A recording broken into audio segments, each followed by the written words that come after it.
Welcome to the First Presbyterian Church, located at 373 4th Avenue South.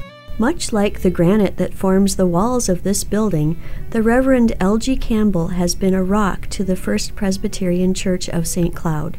He came to the city as a young man with a new wife in 1864 and organized the congregation, the First Presbyterian Church between St. Paul and the Pacific Coast. He remained as pastor for 58 years. His tolerance for the opinions of others made him a popular figure in town, and he earned the nickname of the Pastor of St. Cloud. As Reverend Campbell approached his twilight years, he laid plans for a new church building.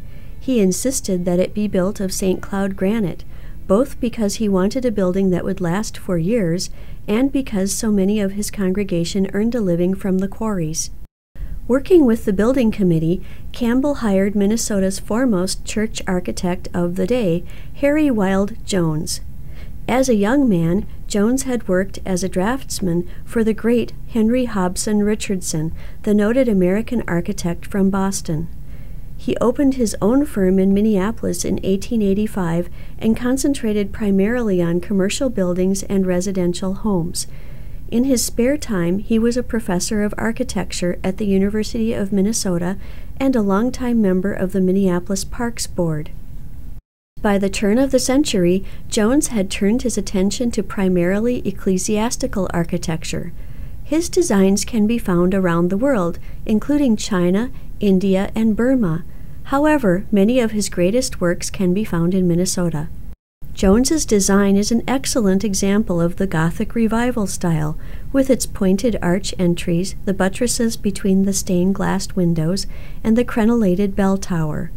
Apparently, one piece that did not go over very well was the use of red clay tile on the roof, criticized as handsome enough but too strong in color for the granite below.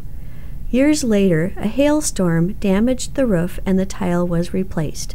The new church was dedicated on February 24, 1918. The bells in the tower, paid for by donations from all the couples married by Reverend Campbell, first rang out later that year on Armistice Day, announcing the end of World War I. 11 years later, they tolled at the funeral of Reverend L.G. Campbell, marking the end of a remarkable career in St. Cloud.